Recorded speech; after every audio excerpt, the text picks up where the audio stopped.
Por eso formar la cultura de discipulado va a ser muy difícil. ¿Por qué?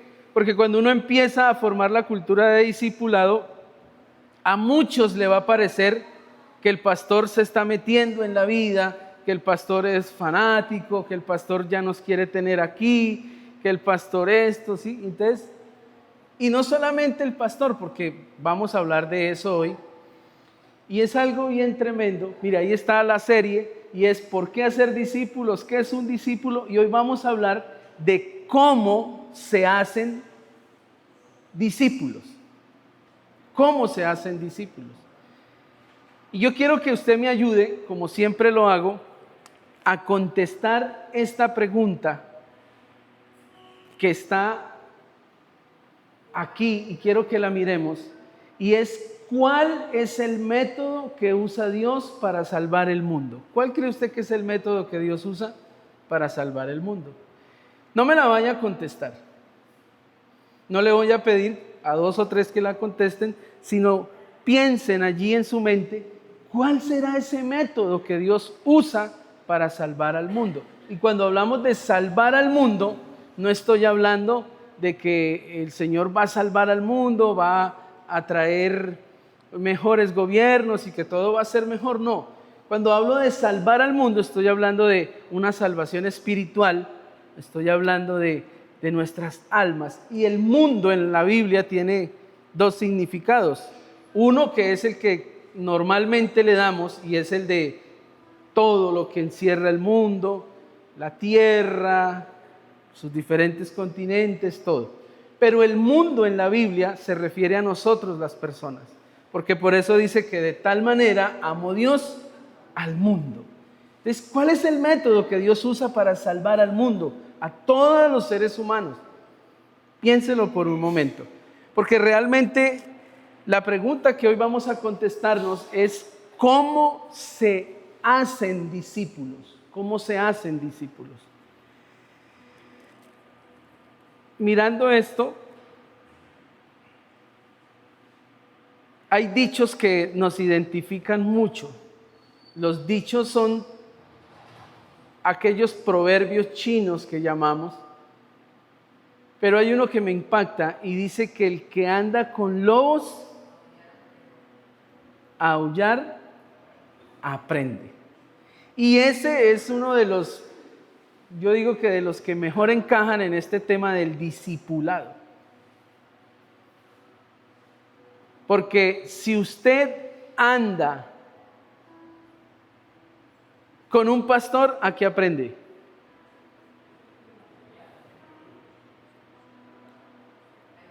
No vayan a decir lo que dirían las redes sociales hoy en día. ¿Qué dirían las redes sociales hoy en día? Que el que anda con un pastor aprende a robar. Eso dirían las redes sociales, ¿cierto? Pero nosotros como no mantenemos tanto en las redes, ¿cierto? Nosotros no mantenemos en las redes, sino que caímos en las redes.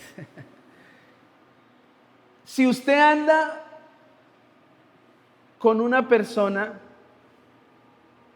que es viciosa, ¿cómo termina usted? Metiendo vicio. Eso es así, eso es como una ley que no podemos nosotros que desconocer. Si usted anda con una persona que es promiscua y usted es tímido, no le gusta eso, usted como que respeta, pero usted anda y anda con esa persona, ¿cómo resulta usted? Siendo un promiscuo. Entonces, esa es la tarea. ¿Cómo se hacen los discípulos? Vamos a mirarlo en esta mañana. Y Dios, en su palabra, nos ha dejado un modelo que es una historia que le sucedió a 2 discípulos. Y quiero que vayamos y abramos la Biblia en Lucas capítulo 24. Voy a leerlo en la versión Palabra de Dios para Todos, que viene siendo más o menos muy parecida a la Dios habla hoy y eso, pero quiero leerla en la Palabra de Dios para Todos. Si la tenemos allí.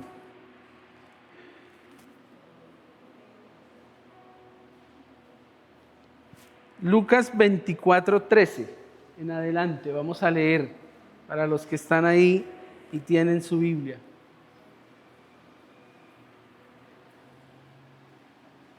Bien, ahí está.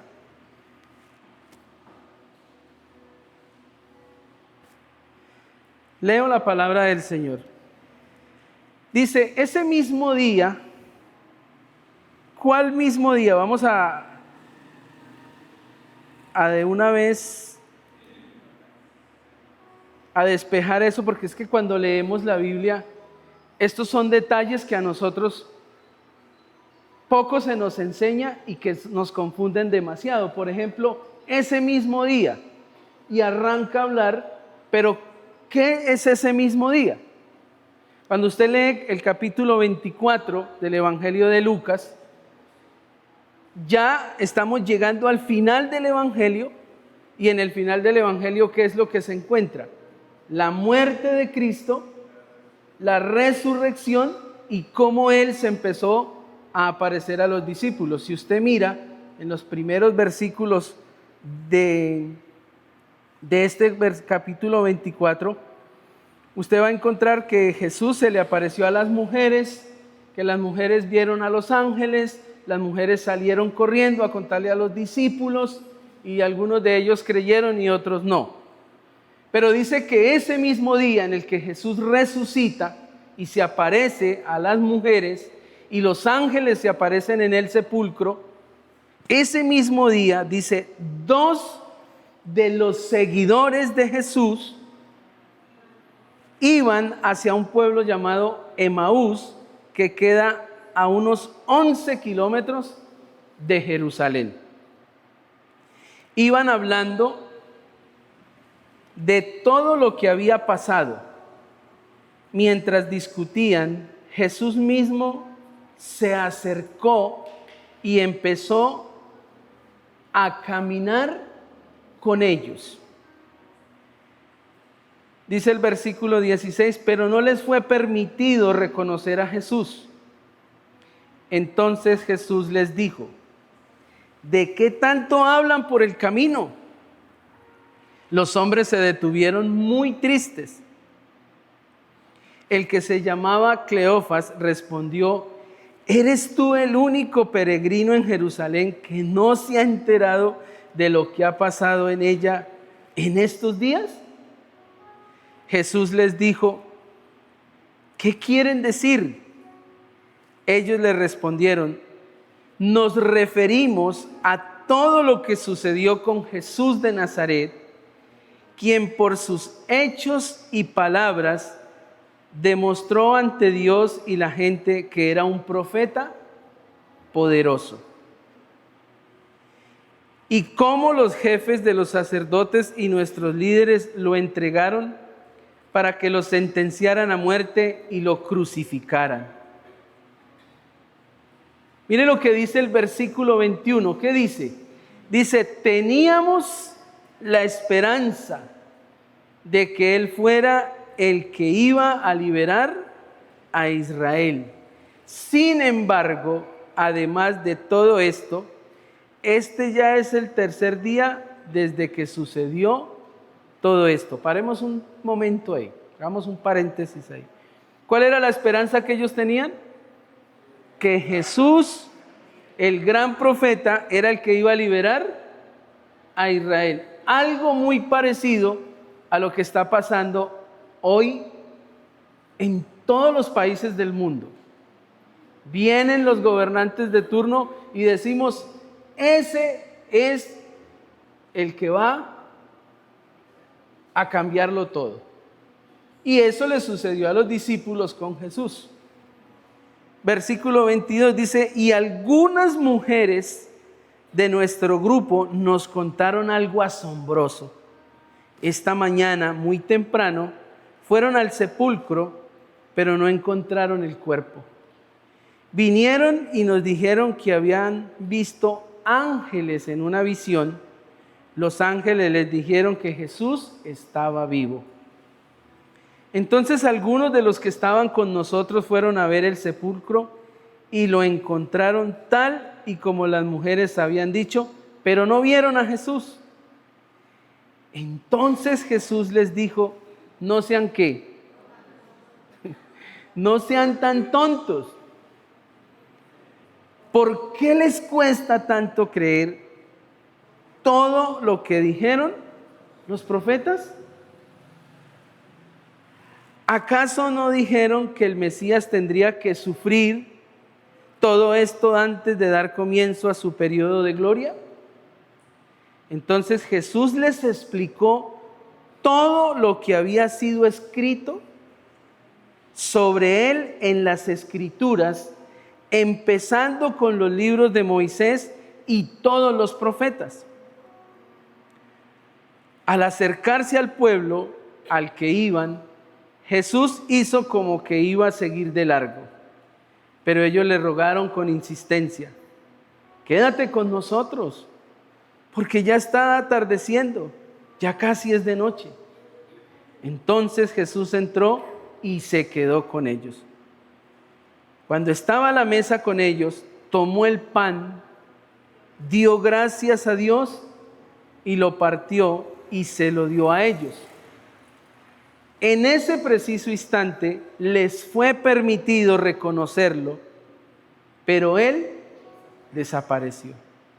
Los dos hombres se dijeron entre sí, con razón sentíamos que el corazón nos ardía de emoción cuando nos venía hablando y explicando las Escrituras en el camino. Entonces se pusieron de pie de inmediato y regresaron a Jerusalén. Allí encontraron reunidos a los 11 apóstoles y a los que estaban con ellos. Y le dijeron, en verdad el Señor ha resucitado.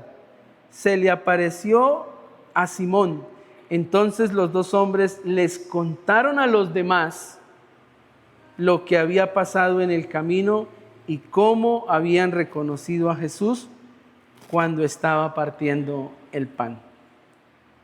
Versículo 36 dice, mientras los seguidores estaban hablando de todo esto, Jesús se les apareció y les dijo, que la paz esté con ustedes.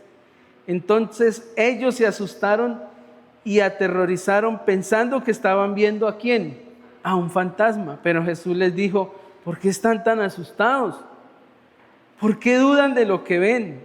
Miren mis pies y mis manos, soy yo, tóquenme y vean que mi cuerpo está con vida. Los fantasmas no tienen cuerpo.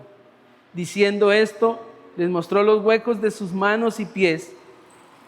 Los seguidores seguían tan asombrados y felices que no podían creerlo. Jesús les preguntó, ¿tienen comida aquí? Le dieron un pedazo de pescado asado. Jesús tomó el pescado y lo comió delante de ellos. Luego les dijo, esto es lo que les había anunciado cuando todavía estaba con ustedes. Este versículo 44 es la gran comisión que se encuentra en los otros evangelios. En los otros evangelios la gran comisión es, por tanto, id y haced discípulos a todas las naciones. Pero este tiene esta particularidad que lo antecede una historia que pasó con dos de sus seguidores, dos de sus discípulos, que termina con la gran comisión que dice, luego les dijo, esto es lo que les había anunciado cuando todavía estaba con ustedes, que todo lo que está escrito sobre mí en la ley de Moisés y en los libros de los profetas y en los salmos tiene que cumplirse.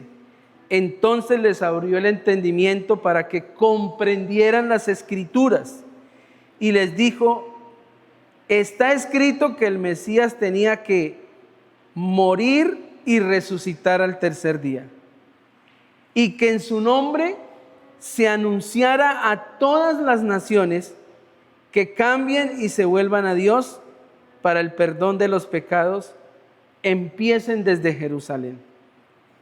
Pues ustedes son testigos de todo esto. Ahora les enviaré lo que mi Padre les ha prometido. Pero quédense en Jerusalén hasta que reciban poder del cielo. Amén. Este texto es la gran comisión que hay de los discípulos en el Evangelio de Lucas. Pero como Lucas escribe a los gentiles, tiene un propósito claro: que todo el que crea en el Hijo del Hombre sea salvo. Y uno de los grandes propósitos que tiene Lucas es ordenar todo lo que había pasado, porque él se dio cuenta que Marcos escribe Mateo, pero él ya es una persona no tan sesgada hacia los judíos como lo era Marcos, como lo era Mateo y como lo era Juan, sino que Lucas, el que escribe esto, es un médico más letrado, más ordenado. Y la gran comisión se da en medio de una historia muy importante que sucede no solamente a dos de sus discípulos, sino que sucede, al parecer, a todo aquel que de una u otra forma tiene contacto con Jesús, pero que tiene los ojos como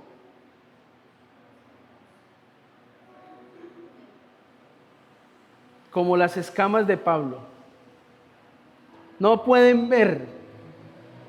Y es impresionante que el Señor Jesús les predicó, les anunció, y sin embargo, el día que ellos miran que su maestro, que su gran profeta muere, cogen la maleta y dicen: se acabó esto, ya no hay restauración de ningún Israel, vámonos para la finca. Y cogen para el camino de Emaús. Y estando allí en ese camino con una serie de dudas, con una serie de frustraciones y de un poco de emociones encontradas, porque el mismo Jesús se pone al lado de ellos y les dice qué es lo que está pasando, y dice: están muy tristes. Sin embargo, Jesús es un poco duro y le dice: ustedes sí son tontos, ¿no? ¿Los que acaso no entienden lo que yo les he dicho? Y empieza. Y entonces Jesús, al lado de ellos, termina dándoles una misión. Y esto es lo que yace en el texto, y es que todo creyente tiene una misión que desarrollar. Y solo se logra ¿al qué? Al discipular. Mire, todos nosotros, de una u otra forma, somos la misión de Dios. Usted está aquí por X o Y motivo, pero lo que está detrás de todo esto es un plan de salvación que Dios generó para salvar lo que se había perdido. Y la misión que Él le deja a la iglesia es lo que Él está tratando de comunicarles a estos discípulos: que Él iba a morir, que Él iba a resucitar y que Él iba a regresar. Esa es la misión que tiene la iglesia. Y esa misión solo la vamos a poder desarrollar si nosotros logramos ¿qué? Discipular. ¿Qué es discipular? Ya lo hemos venido mirando, ¿cierto? Y entonces, ¿por qué es importante discipular? ¿Por qué es importante hacer discípulos? ¿Qué es un discípulo? Hoy vamos a mirar cómo se hacen los discípulos, ¿cierto? Que ese cómo se hacen los discípulos es discipular. Para que usted vaya mirando, porque a veces nosotros decimos: ¿qué será discipular? ¿Qué es un discípulo? Pues discípulo es la persona y el discipular es el proceso. Y entonces Jesús sabe que los discípulos, que sus seguidores no tienen claro esto. ¿Por qué no lo tienen claro? Porque los discípulos que salieron camino a Emaús no entendieron los 3 años y medio que Jesús estuvo enseñándoles que era necesario que Él muriera, sino que ellos, el día que ya no estuvo Jesús físicamente, salieron corriendo, tristes porque ya no había esperanza. Y entonces este texto nos va a mostrar por lo menos 3 acciones que nos llevarán a ser discípulos. Y quiero que miremos la primera. Hacemos discípulos cuando anunciamos el Evangelio de Cristo. Fíjense lo que pasa en la historia. Van camino, tristes. Jesús se les aparece y ellos le cuentan todo lo que ha sucedido y le dicen, ¿es que acaso usted es el único que no sabe lo que sucedió? Así como cuando hay un chisme en la Macarena, ¿no? Y entonces llega alguien a donde uno está, oiga, ¿y sí vio la última foto? ¿Sí vio la última foto de Ventas Macarena? ¿Sí vio lo que sucedió? Y entonces empieza a regar así el chisme. Lo mismo intentaron hacer ellos con Jesús y le dijeron, es que usted no sabe lo que ha pasado, porque lo que había pasado era un acontecimiento sin precedentes. ¿Qué era lo que había pasado? Pues que Jerusalén estaba totalmente en una revuelta porque Jesús había muerto, pero no solamente Jesús, sino al lado de 2 ¿qué? Ladrones. ¿Y habían soltado a quién?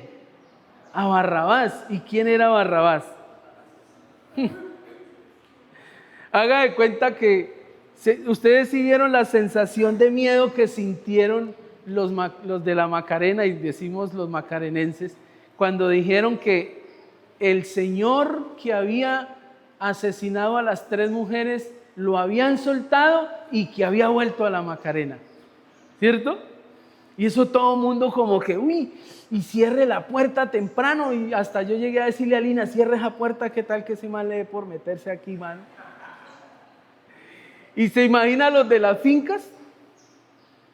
Todas esas mujeres de las fincas estaban asustadas.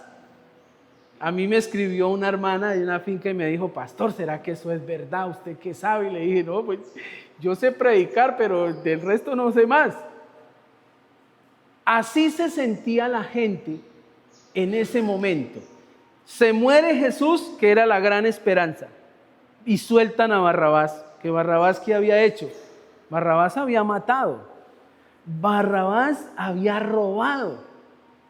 Y sueltan a semejante convicto y todo mundo empieza a regarse y ellos, Jesús se les pone al lado y empiezan a contarle, ¿es que acaso usted no sabe? Mataron a Jesús, ese gran profeta, el que dijo que iba a restaurar esto, y aparte de eso es que van y sueltan a Barrabás. No, eso tocó salir corriendo de allá. Y esa es la sensación. ¿Cuál es la sensación que tienen? Miedo, frustración. Y yo le voy a decir algo. Una persona que no ha entendido el discipulado, una persona que no ha sido discipulada, fácilmente lo que lo mantiene es el miedo, la frustración, la falta de esperanza. Y esa es la iglesia. Mire, usted está aquí, pero salga y que le den una mala noticia al pueblo, ¿cómo queda usted? Usted se asusta. Pero si usted ha comprendido el discipulado, porque el discipulado tiene que ver con ¿qué? Ahí es donde vamos a mirar. Entonces, ¿qué es anunciar el Evangelio de Cristo? Mire, el contenido de la palabra es el medio básico por el cual surgen y crecen los aprendices de Cristo. Y hay 3 componentes que el Señor Jesucristo les quiere dejar a ellos. ¿Sí ve que Jesús deja que ellos hablen? Ellos hablan y Jesús le dice, dejen de ser tontos. ¿Es que acaso no han entendido lo que yo les he anunciado acerca de lo que había de pasar con ese Jesús que tenía que ser ¿qué? Muerto, pero que tenía que ¿qué? Que resucitar, pero también que habría de volver. Entonces, el contenido de la palabra es lo que Jesús utiliza para traer a sus discípulos de nuevo al camino y abrirle los ojos. Jesús no utilizó las promesas que tal vez se utilizan en diferentes púlpitos, donde le dicen a usted: hermana, tranquila que yo le traigo a su marido en 3 días. Hermana, váyase para la casa y ore, porque su marido va a volver. ¿Cuántas dicen amén? Y todas allá, amén, amén. Y Jesús nunca les habló acerca de promesas que tenían que ver con cosas terrenales. Jesús utiliza, y Él es puntual y le dice: ustedes no han entendido lo que los profetas dijeron en la Biblia. Ustedes no han entendido lo que la ley de Moisés dijo, y mucho menos lo que pasa en los salmos. Jesús utiliza la palabra y les anuncia la palabra para que ellos abran los ojos. Y si hay algo que nosotros debemos tener en cuenta, es que el contenido de la palabra es el plan y la promesa de Dios centrada en Jesucristo. Y yo siempre se lo voy a decir: usted no llegó hasta este lugar para volverse un cristiano más. El plan de Dios no era hacer templos para que la gente viniera y se sentara, sino que el plan de Dios es centrado en Jesucristo para una eternidad. Y eso conlleva entender que Jesucristo murió, porque el entender que Jesucristo murió es la llave que nos hace entender por qué nosotros, aún creyendo en Jesucristo, tenemos que sufrir en esta tierra. Y es lo que muchos han querido quitar del Evangelio. Hay muchos que hablan de la resurrección y la tuercen y dicen: si Jesucristo resucitó, como le dijo a Lázaro, aunque esté muerto vivirás. Y eso es verdad. Pero nosotros no podemos predicar un evangelio a los discípulos, un evangelio mocho, un evangelio cercenado, que no habla de la muerte de Cristo, que no habla del padecimiento de Cristo y que no habla de la resurrección de Cristo, y mucho menos de la venida de Jesucristo. ¿Saben qué es lo que tiene mal a la iglesia frente al discipulado?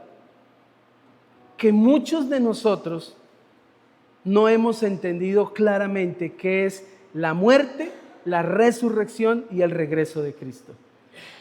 Y los discípulos que iban camino a Emaús nunca supieron. Jesús mismo tiene que decirles: no sean tontos, ustedes no conocen la Escritura. ¿Es que acaso no escucharon? ¿Acaso no vieron? ¿Acaso no entienden que yo les hablé de todo lo que había de pasar? Y empieza a predicarles. Escuche esto: Jesús anunció la palabra a sus discípulos y sus apóstoles a sus discípulos. Cuando usted mira,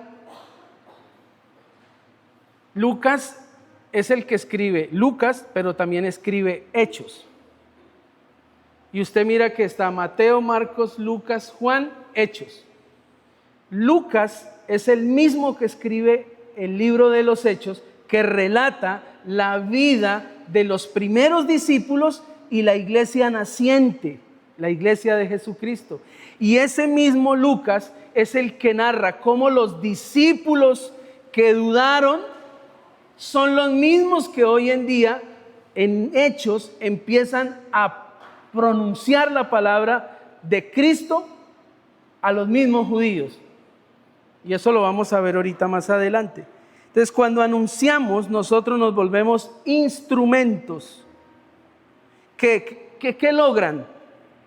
Logran instruir, logran enseñar, logran animar. Así lo dijo el apóstol Pablo en 2 de Timoteo 3:16. Mire lo que dijo Pablo acerca de la Escritura.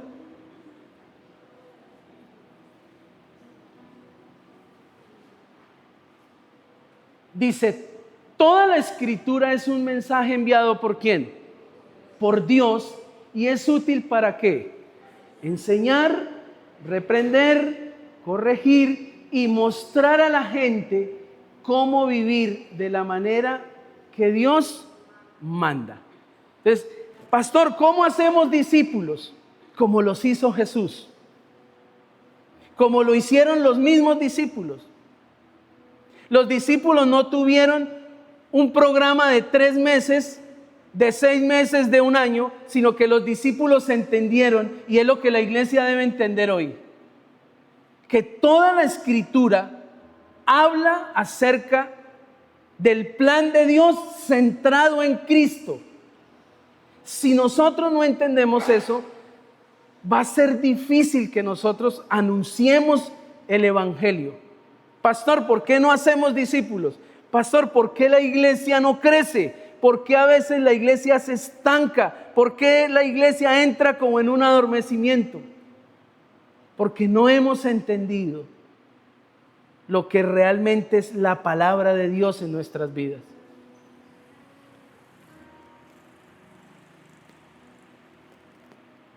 Anunciemos el evangelio en todo momento y de diferentes maneras.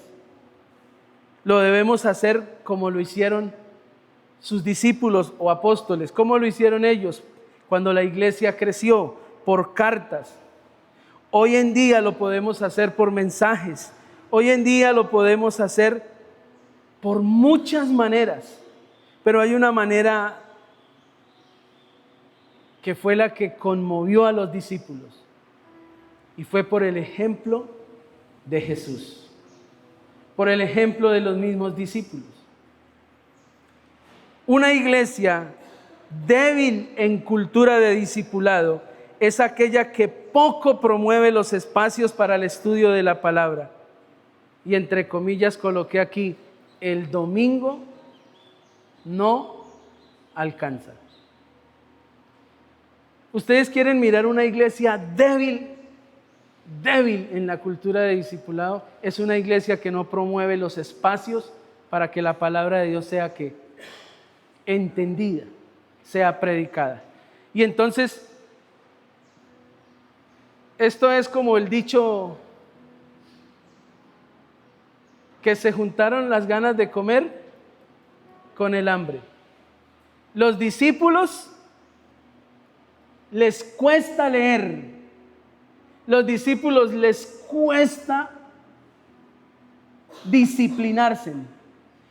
Y llegan a una iglesia que poco les ofrece espacios para leer y para entender las escrituras. ¿Cómo es esa iglesia? Una iglesia débil en cultura de discipulado. Por eso Jesús termina,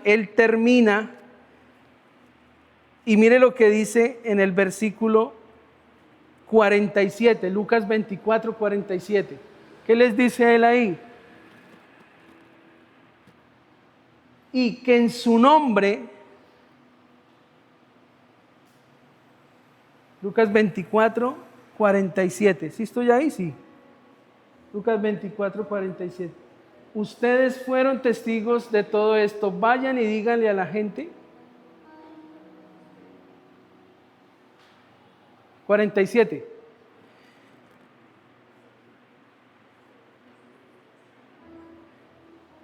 ¿Sí? Ahí está. Bien. Ustedes fueron testigos de todo esto. Vayan y díganle a la gente que sus pecados pueden ser perdonados. Díganles que cambien su manera de pensar y de vivir. Si ellos hacen esto, Dios los perdonará. Empiecen desde Jerusalén. ¿Y qué? Anúncienlo en mi nombre a todas las naciones. Anúncienlo. Ese es el primer enunciado que él les dice. Anúncienlo. La tarea que tiene la iglesia hoy en día es anunciar el evangelio. La pregunta que debemos hacernos nosotros hoy es, ¿cómo estamos anunciando el evangelio? O si lo estamos anunciando. Nosotros tenemos que discipular a nuestros hijos, tenemos que discipular a nuestra familia. ¿Cómo estamos discipulando a nuestra familia? ¿Sí les estamos anunciando el Evangelio? Mire, hoy en día está pasando algo muy, pero muy difícil. Y es que lo que está sucediendo en la iglesia no se está viendo reflejado ¿dónde? En la casa. Entonces, la esposa viene al culto con el esposo y el esposo es una almita de Dios en la iglesia. Pero en la casa se encrespa, sube la voz. Y ahí es cuando el evangelio empieza a perder ¿qué? Poder y credibilidad. Por eso el discipulado está totalmente caído, precario el discipulado en la familia. Por eso es importante que usted entienda que lo primero que hizo Jesús con los discípulos para centrarlos fue sentarse con ellos. Y mire lo que le voy a decir. Jesús, aunque les dijo, dejen de ser tontos, Jesús les predicó. ¿Sabe cuál es el problema de nosotros? Que nosotros le decimos a nuestros hijos, pero usted sí es bobo, pero usted sí es tonto, pero no les anunciamos el Evangelio. ¿Y por qué no les anunciamos el Evangelio? Porque no tenemos una conexión ¿con qué? Con la palabra. La palabra de Dios ha perdido valor en la cultura de discipulado. Y eso que esta iglesia, por ejemplo, tiene, el martes tiene un liderazgo donde se les da palabra mucho más, digámoslo, intencional que lo que se le da a la iglesia. El miércoles tenemos culto de oración y palabra y el jueves tenemos las escuelas bíblicas. Y aquí es donde voy. ¿Sabe cuál es el espacio más importante que la iglesia puede generar? El estudio de las Escrituras. Si nosotros todos, escuche, todos pasáramos por las escuelas bíblicas, otro sería el gallo que canta. ¿Por qué? Porque ahí es donde las escuelas empiezan. Mire, este año la iglesia avanzó, hizo así, avanzó harto, porque llevan 6 meses estudiando la palabra. Y estamos estudiando la palabra en una área que difícilmente se estudia. Y es en el carácter y en las emociones. Usted va a escuchar hablar en las Escrituras acerca de muchas cosas. Usted encuentra por qué tenemos que alabar, por qué tenemos que predicar, por qué tenemos que diezmar, por qué tenemos que... Pero hablar de lo que estamos hablando ahorita le ha despertado a muchos el interés. ¿Y es por qué? Porque a mí me impacta esto, que Jesús se hace al lado de ellos y los deja que ellos expresen ¿qué? Sus emociones. Sus emociones. Y Jesús les dice, venga, pero ¿por qué están tristes? Y ellos se sueltan ahí, no, mano, mire, nosotros creíamos que usted era el que, y mire que no sé qué, y Él los dejó que soltaran eso, y en medio de soltar sus emociones, vino la palabra. ¿Y qué le estoy queriendo decir? Que usted como iglesia tiene que anunciar el Evangelio de Cristo, y el Evangelio de Cristo es toda la palabra. ¿Por qué las iglesias son tan débiles? Porque la palabra no tiene el lugar que debe tener. ¿Y sabe que la iglesia no es la culpable?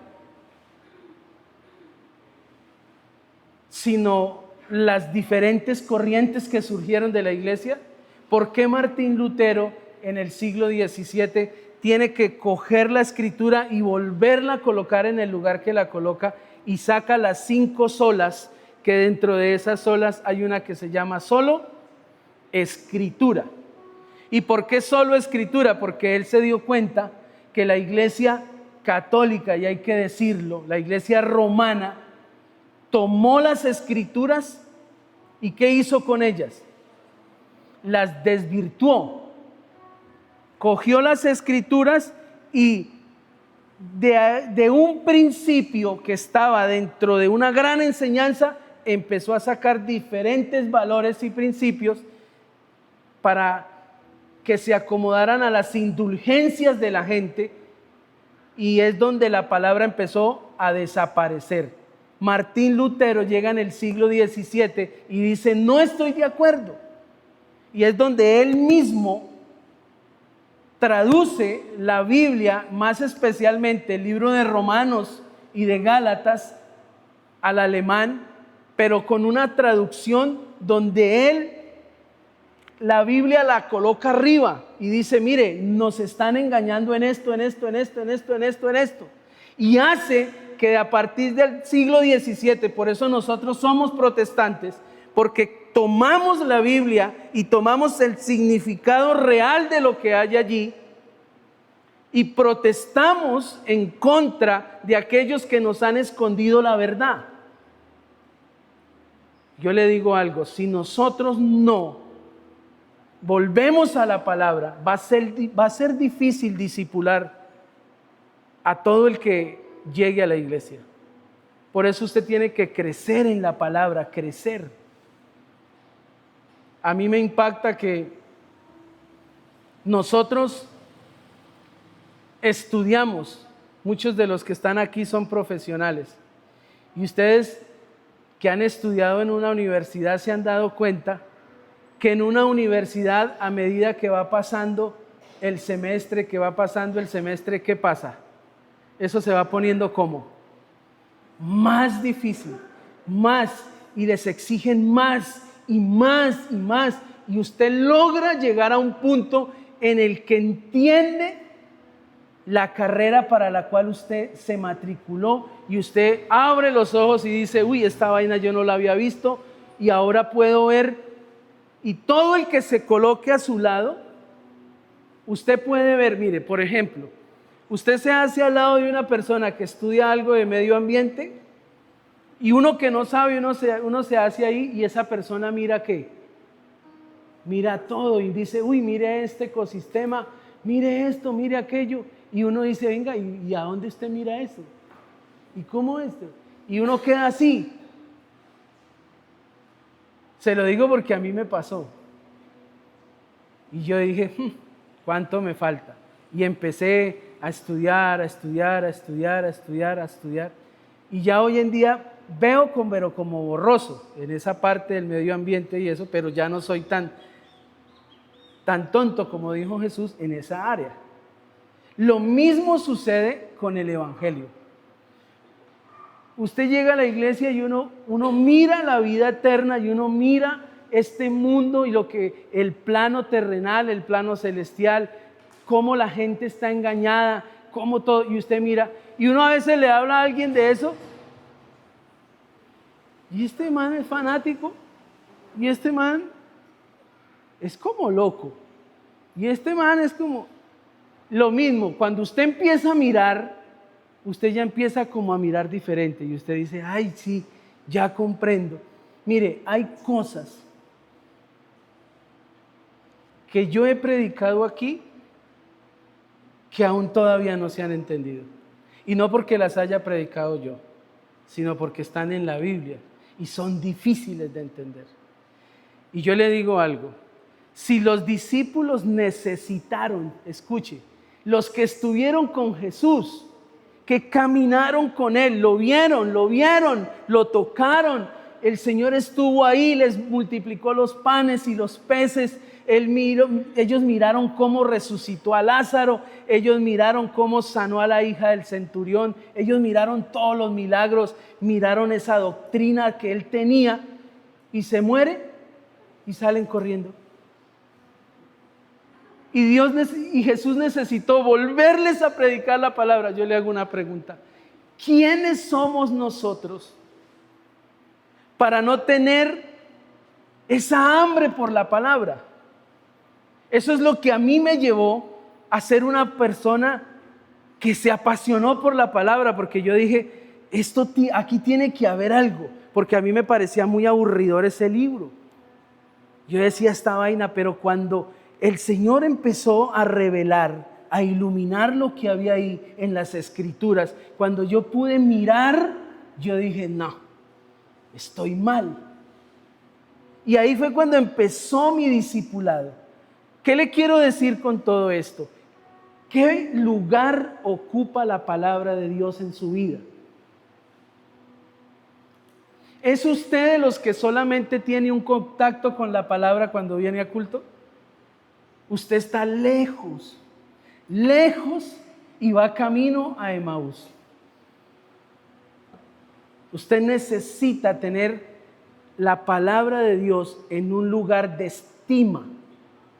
Usted en el diario vivir, usted tiene que sacar un tiempo y sentarse a hacer su devocional, porque ahí es cuando Dios realmente le va a hablar. Jesús dijo todo esto, mire, frente a la palabra. ¿Qué dijo Jesús? Jesús dijo, mi palabra es vida. Ahí ya empezó él a rayar con todos los que de una u otra forma predicaban. Cuando Jesús soltó las cosas más difíciles que habían que entender, todo el mundo se le fue.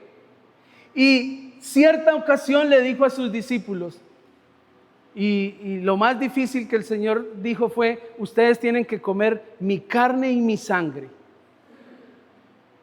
Y como la gente no entendía, dijeron, este man es como de los caníbales, este man es como quién sabe qué, es como muy... Y todos empezaron a ir y él volteó a mirar a los discípulos y les dijo, y si ustedes se quieren ir, váyase. Y de ahí salió una declaración del apóstol Pedro que dice, pero ¿a quién iremos si solo tú tienes palabras de vida eterna? Yo le digo algo, no subestime el poder de la palabra. Usted tiene algo demasiado poderoso ahí, en ese teléfono, ahí en esa Biblia. Usted tiene realmente algo tan poderoso que lo puede cambiar a usted y puede cambiar la sociedad en la que usted vive. Lo que pasa es que no lo entendemos. Estamos en el proceso, porque ese es el proceso del discipulado.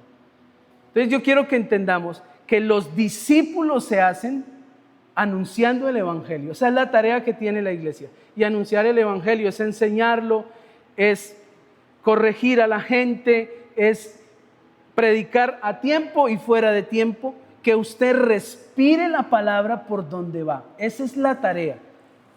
Y eso tiene mucho que ver con la primera pregunta que les hice.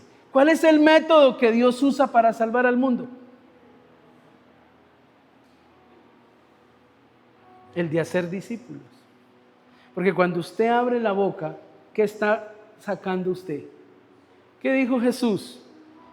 No solamente de pan vive el hombre, sino de toda palabra que sale de la boca de Dios. Pero Jesús no solamente se acerca y les predica, sino que vamos a mirar cuál es esa segunda acción. Y tiene que ver con que hacemos discípulos cuando acompañamos el proceso. Acompañamos el proceso. Hacer discípulos es la misión de Dios.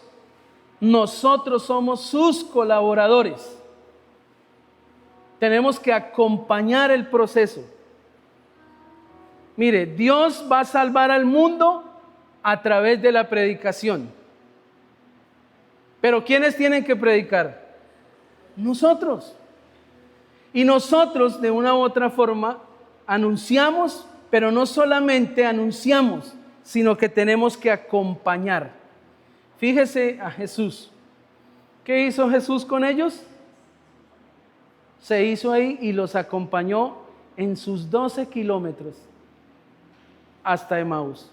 Y ya llegaron allá casi al final y el Señor dijo, ay, yo voy para Cristalina. Y dijo, no, nosotros vamos para San Vicente. Entonces véngase con nosotros porque ya está muy tarde. Y Jesús los acompañó. Jesús los acompañó. ¿Cómo se traduce eso hoy en la vida de nosotros? Primera de Corintios 3, 6 al 9. Primera de Corintios 3, versículo 6. Mire lo que dice el apóstol Pablo. Dice, yo sembré la semilla y Apolos la regó, pero Dios la hizo crecer. Escuche esto.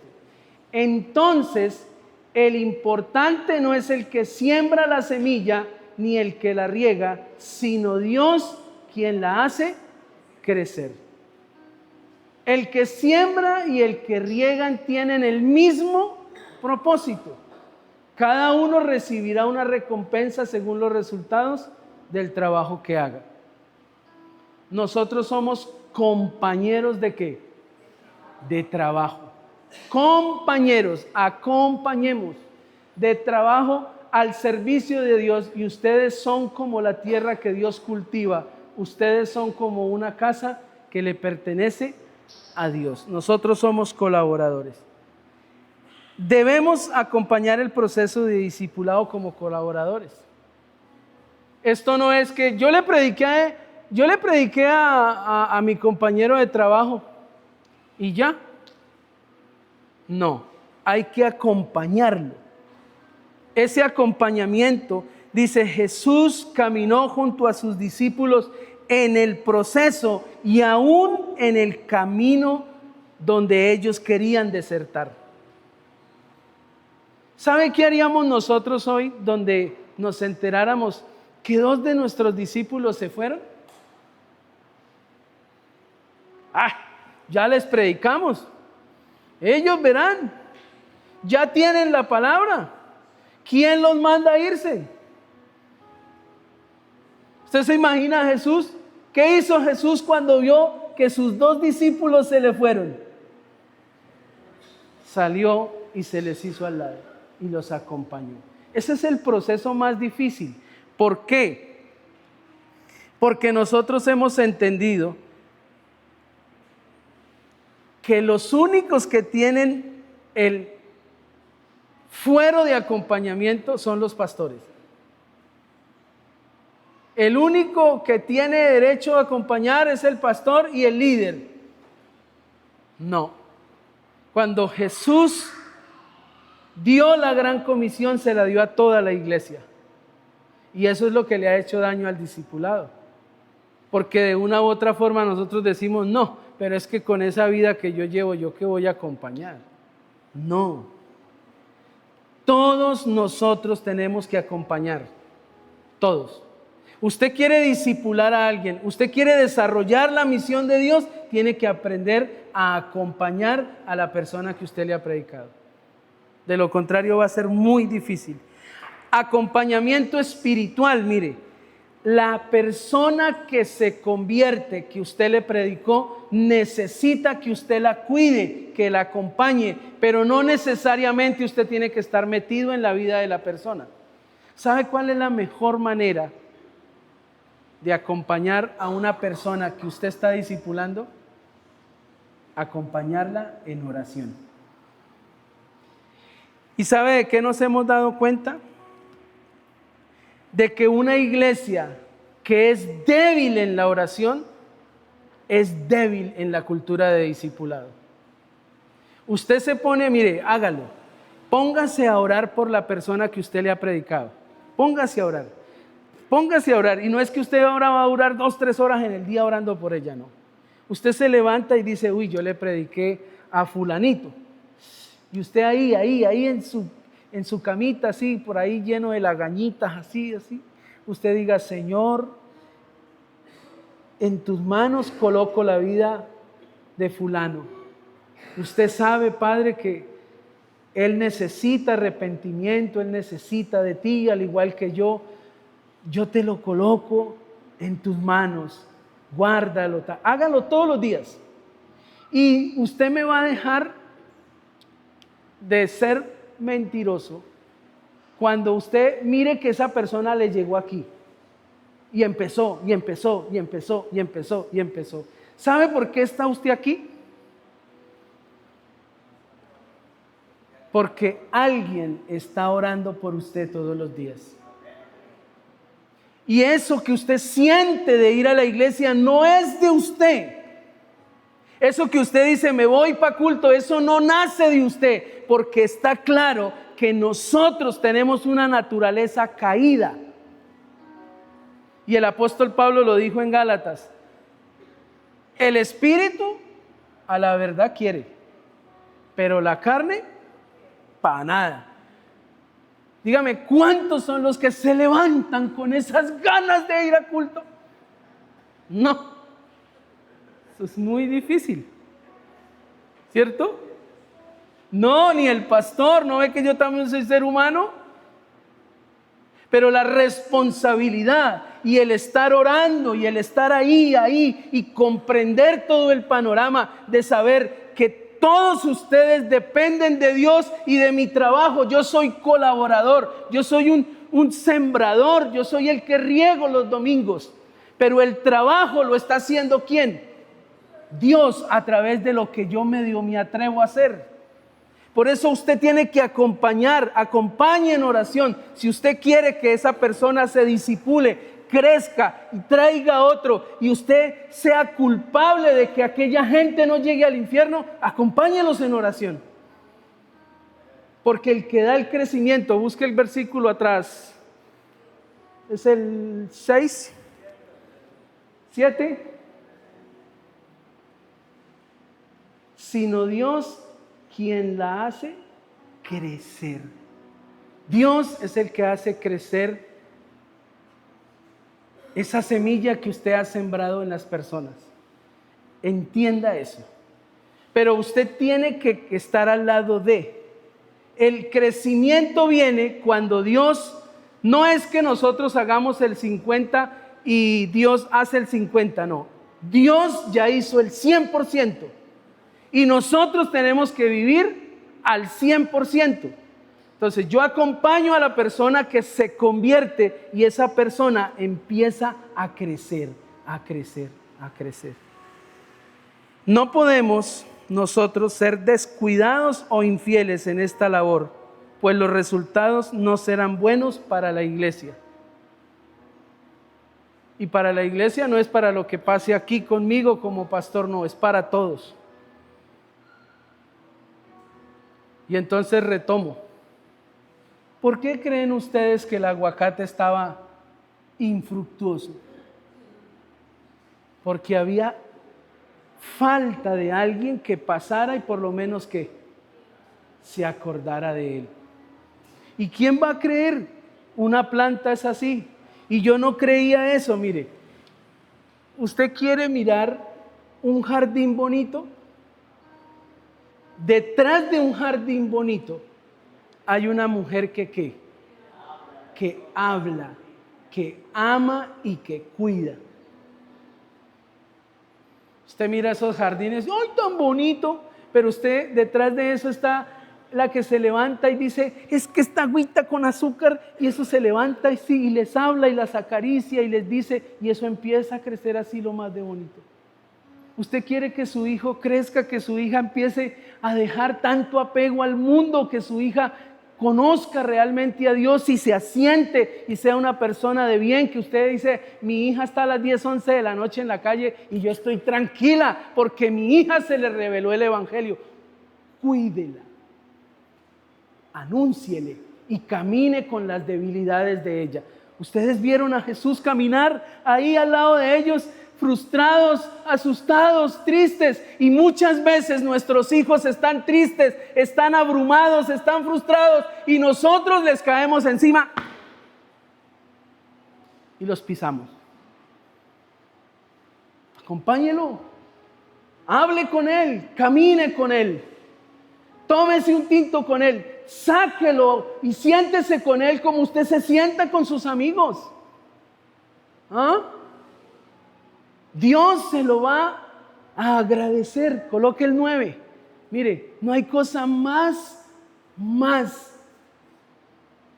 bonita que esta, mire. ¿Dónde está? Búsquelo donde dice que nosotros recibiremos recompensa. Ahí está, mire.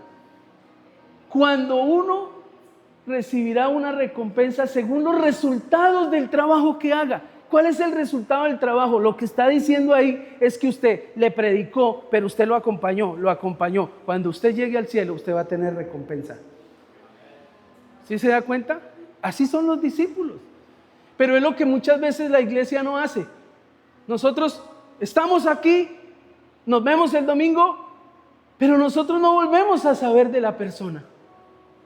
Yo le doy gracias a Dios por los que me han dejado entrar a su vida, porque a veces es difícil. A veces uno entra y, pastor ya se metió ahí el lambón, sapo. Por eso le estoy predicando de esto. Ahorita le tengo que escribir a un hermano, le voy a escribir esto, póngale cuidado.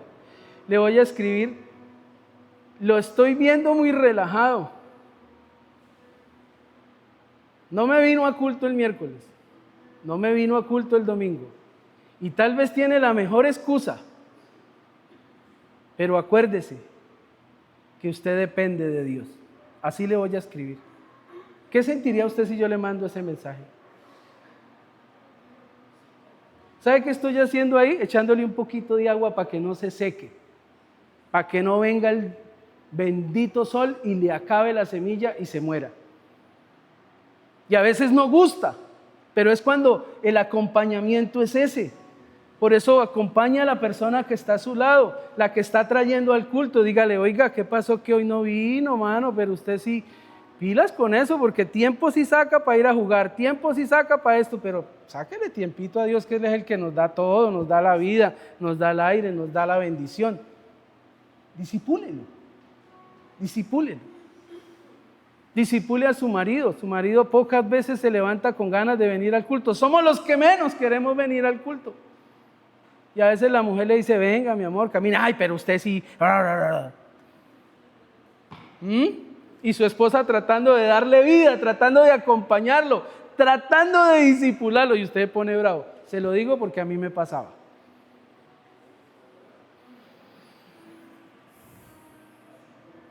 ¿Qué cree usted que sintieron los discípulos cuando el Señor les dijo, ustedes sí son tontos? El Señor los dejó hablar, pero en medio de ese calor, de esa conversación, les soltó la verdad. Y les dijo, no sean tontos, ustedes ya deberían haber entendido lo que está pasando.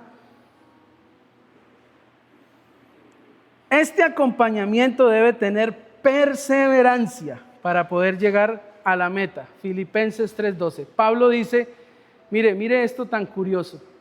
Pablo dice esto. Filipenses 3:12 al 14. No quiero decir que ya llegué a la perfección en todo, sino que sigo adelante. Estoy tratando de alcanzar esa meta. Pues esa es la razón por la cual Jesucristo se apoderó de mí. Hermanos, no considero haber llegado yo ya a la meta, pero esto sí es lo que hago. Me olvido del pasado y me esfuerzo por alcanzar lo que está adelante. Esa meta es allá. Y el acompañamiento tiene que ser desde que usted le predicó hasta que venga el Señor. A veces soltamos a la persona muy rápido. Y ahí es cuando se mueren. Lo que yo les decía, las parteras ayudan, pero ellas están ahí, ellas no sueltan de una a la mujer, sino que la ayudan, le dan ánimo, la acompañan.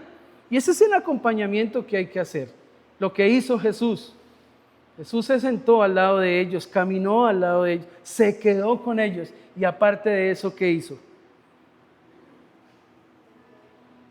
Partió el pan con ellos.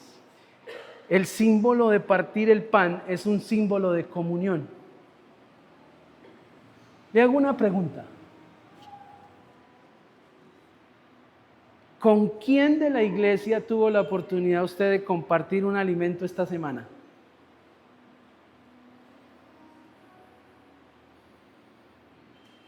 ¿Con quién? ¿Sí? Entre parejas sí. Claro, hay que hacerlo, pero de vez en cuando comparta con aquella persona que usted está discipulando. Discipular y acompañar tiene un precio: el pan. El pan no es gratis. No le pase, venga, yo lo estoy discipulando, venga a la panadería, tome tinto y pague. Yo no lo digo por pagar o no pagar, pero lo estoy diciendo para que me entienda. Discipular implica mandarnos la mano ¿a dónde? Al bolsillo. Y eso a mí me gusta, a mí me fascina compartir con otro y pagar, porque estoy haciendo la tarea que Dios me mandó. ¿Para qué le ha dado Dios el recurso? ¿Para que crezca Nequi? ¿Para que crezca el Banco Agrario? Lo que Dios le ha dado a usted es para que acompañe a los que no tienen, porque cuando usted acompaña a los que no tienen, ellos abren los ojos. Jesús les hizo abrir los ojos cuando les partió el pan. Acompáñelos, invierta en ellos y verán cómo abren los ojitos. Y no hay nada más gratificante que usted ver a la gente que usted empezó a discipular y acompañar, que abra los ojos. Y abrir los ojos es, esa persona ya no se desanima tan fácil. Esa persona cambió la vida. Esa persona se le arregló el hogar. Esa persona sufre, pero ya no sufre como sufría antes. Ahora sabe por qué sufre. Ahora entiende. Eso es lo bonito del Evangelio. Por eso hay que acompañar. Y me voy a dar paso a esa tercera acción, que es una de las más importantes. Y siempre lo dejamos de últimas, lo más importante, porque no podemos anunciar y no podemos acompañar si no actuamos en el poder del Espíritu. Mire, hacemos discípulos cuando actuamos en el poder del Espíritu. Vaya hacia el texto bíblico. Lucas 24:49.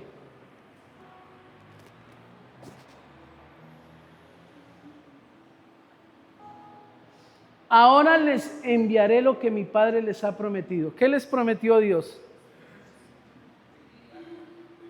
Vayan y hagan discípulos, que yo les voy a dar una Toyota 4x4, una finca con 300 cabezas de ganado. Eso les prometió Él. ¿Qué les prometió el Señor? El Espíritu Santo. Esa es la promesa del Padre. Pero quédense en Jerusalén hasta que hayan recibido ¿qué?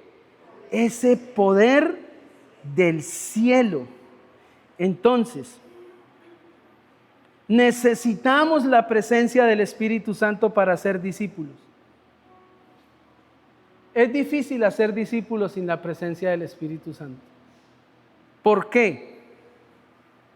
Porque es a través del Espíritu Santo que podemos hacer discípulos. Entonces, el Espíritu convence de pecado, de justicia y de juicio.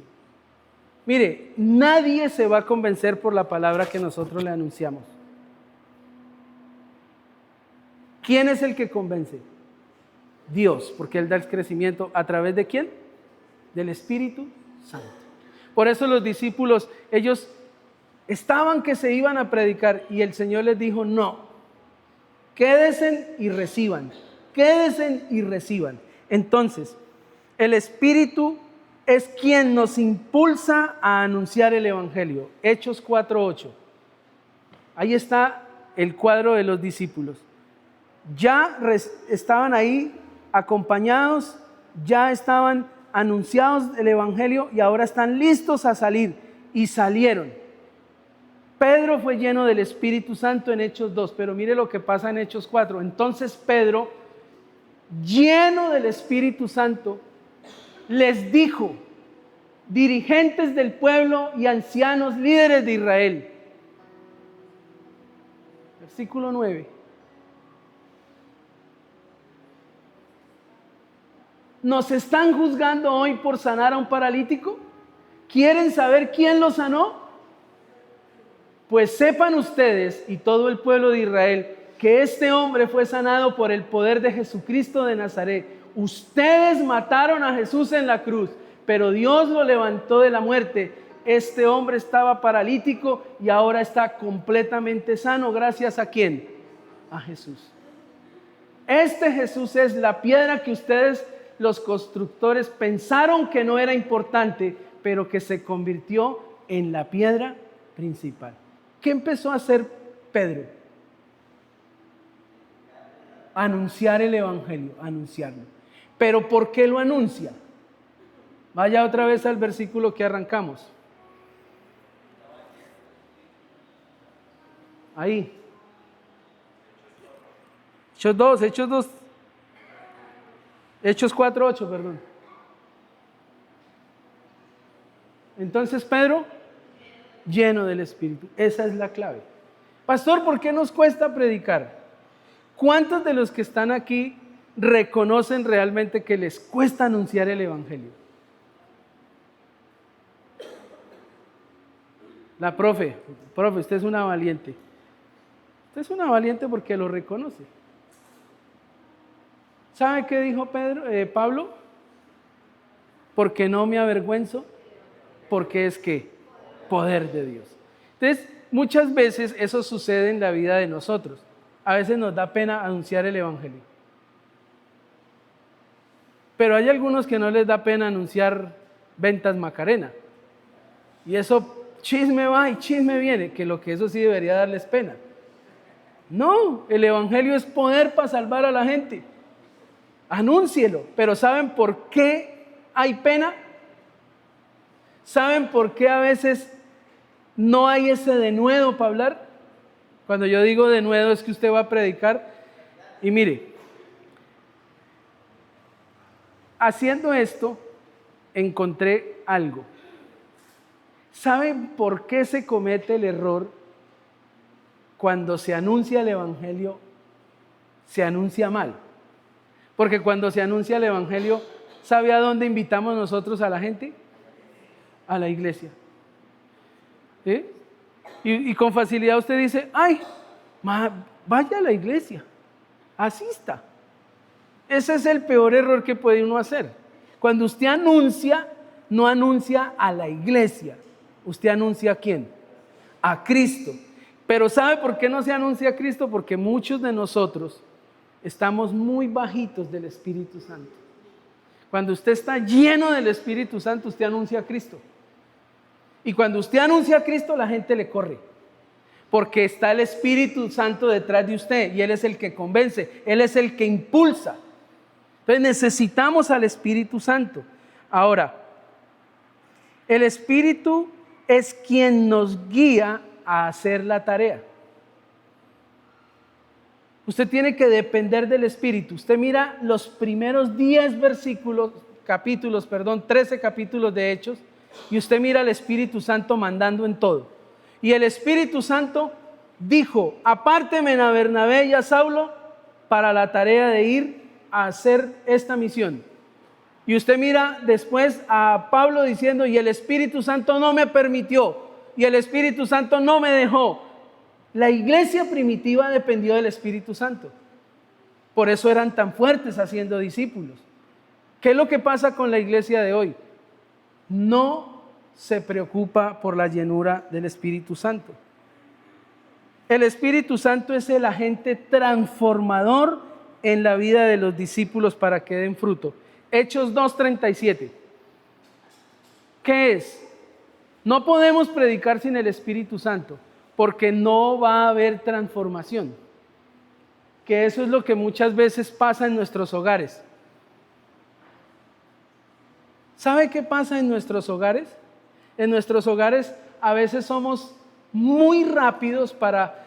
Es que así dice la palabra.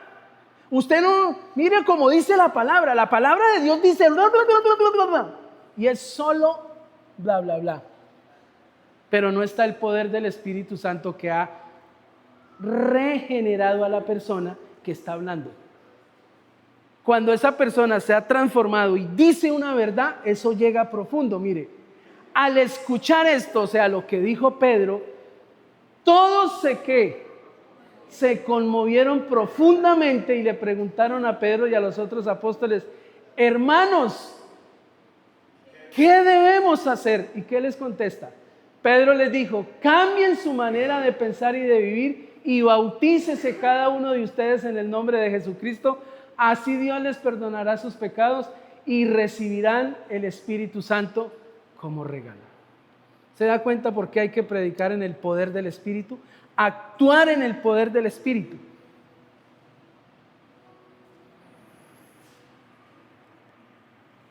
Dios no usa métodos, Dios usa personas. Dios va a utilizarlos a todos ustedes para cambiar a las personas que ustedes le van a predicar. Cuando usted se llena del Espíritu Santo. Entonces, una iglesia llena del Espíritu Santo es una iglesia que impacta el lugar donde Dios la ha establecido. Pastor, ¿y cómo nos llenamos del Espíritu Santo? He ahí la pregunta.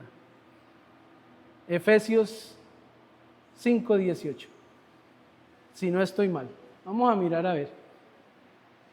No se emborrachen, porque así echarán a perder su vida. Mejor, llénense del Espíritu Santo. Déjenme 2 versículos atrás. Otro. Por eso hay que tener mucho cuidado con la forma de vivir. No vivan como la gente necia, sino con sabiduría. Pare ahí. Pastor, ¿cómo nos llenamos del Espíritu Santo? Ya no vivan como vive la gente necia. ¿Cómo vive la gente necia? Usted lee todo el contexto, y el contexto de esto ahí para adelante son las obras de la carne. Maledicencia, borracheras, orgías, problemas sexuales, todo eso. Ya no vivan como eso. ¿Usted quiere ser lleno del Espíritu? Apártese de eso. Apártese de eso. Ya no vivan así. Vivan con sabiduría. Versículo 16. Por eso hay que tener...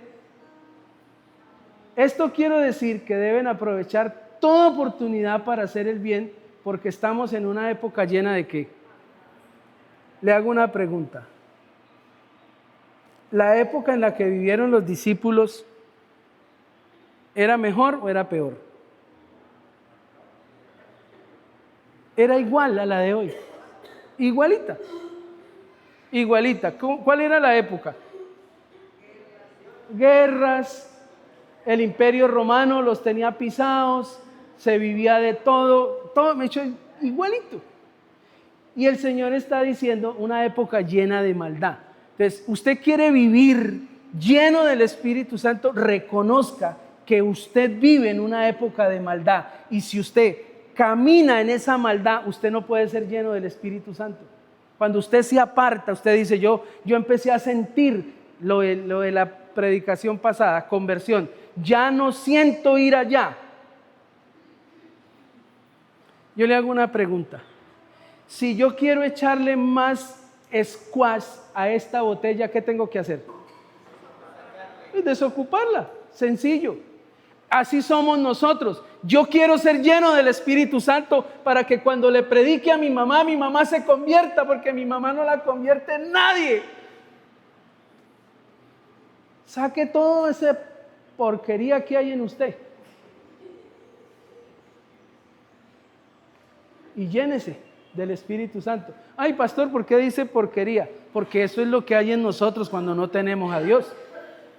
Cuando no tenemos a Dios hay mentira, hay engaño, hay problemas sexuales, hay de todo. Pero llega Dios y Dios desplaza eso. Y entonces viene el 17. No sean tontos, mejor traten de entender cuál es la voluntad del Señor. Él les está diciendo, a usted le van a tratar de decir, ay, se volvió amargada. Eso desde que empezó a acompañar por allá a su mamá, eso se volvió amargada, ya no quieren ir. No sea tonta. La voluntad del Señor es que usted sea parte del mal. Siga. No se emborrachen porque así echarán a perder su vida. Mejor llénense del Espíritu Santo. Este versículo no se hizo para los borrachos. Este versículo, si me regala otra versión, puede ser la Nueva Traducción Viviente.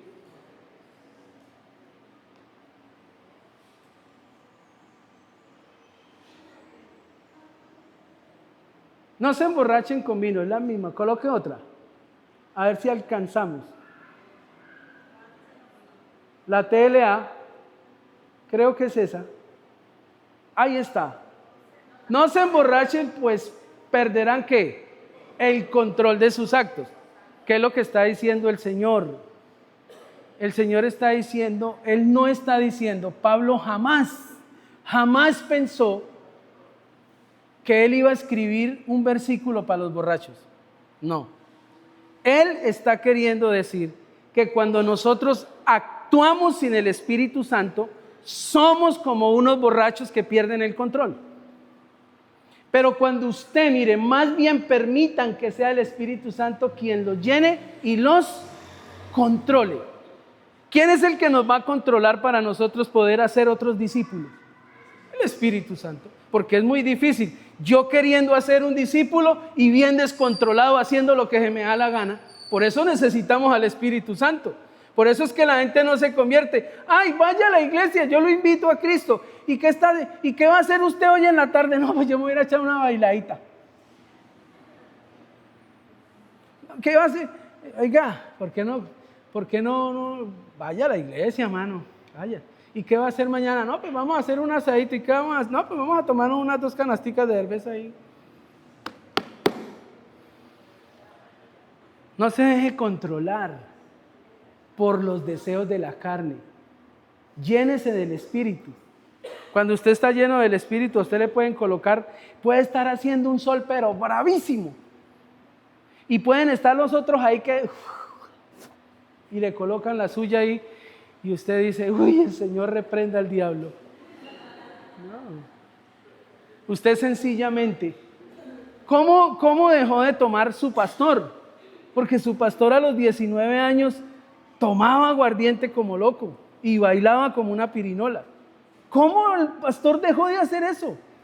Pues no ve que se me reveló que yo era el templo del Espíritu Santo y que ahí reside Dios en mí y que lo que yo haga en este cuerpo me va a ser allá juzgado y que este cuerpo va a ser resucitado y todo eso, y a veces uno no lo entiende. Eso en mí causaba como burla, eso en mí causaba como algo dentro de mí. Yo decía, ¿cómo va a decir eso el pastor? Que es que el cuerpo, sí, el cuerpo en el que yo estoy lo necesita Dios para resucitarme. Y si usted no cree eso, tranquilo, no lo crea. Pero cuando usted resucite para irse para el infierno, ahí es cuando usted lo va a creer. Porque resucitamos para bien o resucitamos para mal. ¿Y ve? Entonces tenemos que ser llenos del Espíritu Santo sí o sí para poder hacer la tarea. De lo contrario no vamos a poder. Y termino con esto. ¿Cuántos quieren ser llenos del Espíritu Santo? Regálame la frase. Si queremos cumplir la misión de Dios, debemos discipular. Esto lo lograremos si del Espíritu Santo nos logramos llenar. Pastor, ¿cómo me lleno del Espíritu Santo? Viva en santidad. Por algo el Señor dijo en su Escritura que sin santidad nadie verá a quién. Al Señor, nadie. Ay, pastor, entonces tengo que volverme un santo así. No estoy hablando de eso. La santidad tiene que ver con que usted se aparta. Porque nosotros seguimos pecando. Pero ya no pecamos como los demás. No pecamos como el puerco, que se vomita y se revuelca en su propio vómito. No, ya cuando usted peca, usted siente compunción, se compunge en el corazón y usted dice, estoy haciendo esto mal, y resulta apartándose. Cuando usted no tiene al Espíritu Santo, usted peca y usted sigue ahí y sigue ahí y sigue ahí y nadie lo saca. Cuando usted tiene al Espíritu, porque usted empezó a discipular, usted conoce, el Espíritu lo llena, lo llena, lo llena, lo llena. Entonces usted se aparta y Él más lo llena. Usted saca de usted y Él le echa. Saca y usted le echa, le echa, le echa. Escuche lo que le voy a decir, iglesia. Hay cosas en su vida que no están permitiendo que el Espíritu de Dios los llene. Hay muchos que están llenos de activismo. Algo sencillo. Quédese quieto. ¿Es usted el que no puede quedarse quieto?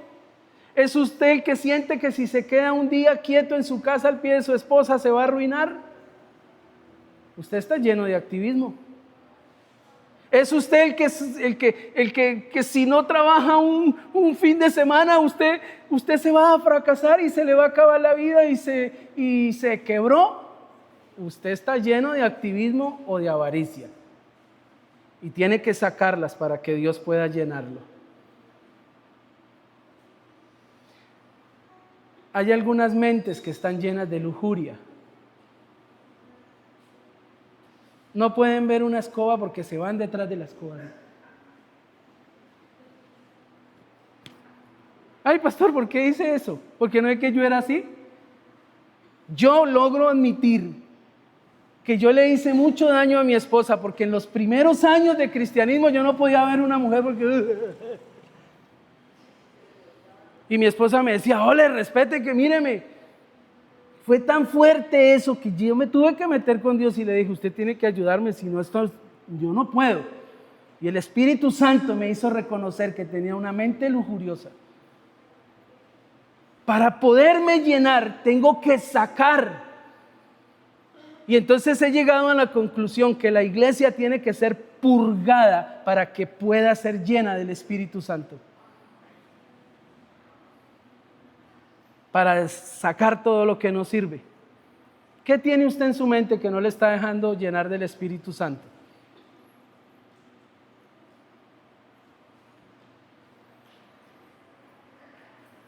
¿El mundial? No. Pero estoy seguro que si leyéramos y le diéramos el tiempo a la oración y a la palabra como le damos al mundial, nos convertimos porque nos convertimos. ¿Sí o no? Y que a veces uno no sopesa eso. A veces uno dice, uy, no, yo no tengo nada.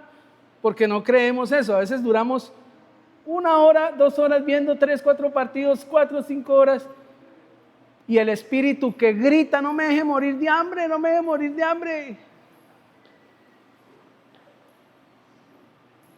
Oro para que la iglesia entienda que debemos por lo menos en el día dedicarle 1 hora a la espiritualidad, dosificada en 20, 20 y 20. Hágalo de esa manera, 20 por la mañana, 20 a mediodía y 20 en la tarde o en la noche, y usted mirará cómo crece y cómo florece. El problema es que a veces ni 20, ni 10, ni 5. ¿Cuántos quieren hacer discípulos? Hoy aprendieron cómo se hacen. Primero, ¿qué es lo que hay que hacer? Anuncie. No deje de anunciar el Evangelio. Segundo, acompañe. Tercero, actúe en el poder del Espíritu. Si usted dice, ay, pastor, yo estoy como bajito del Espíritu Santo, colóquese sobre sus pies.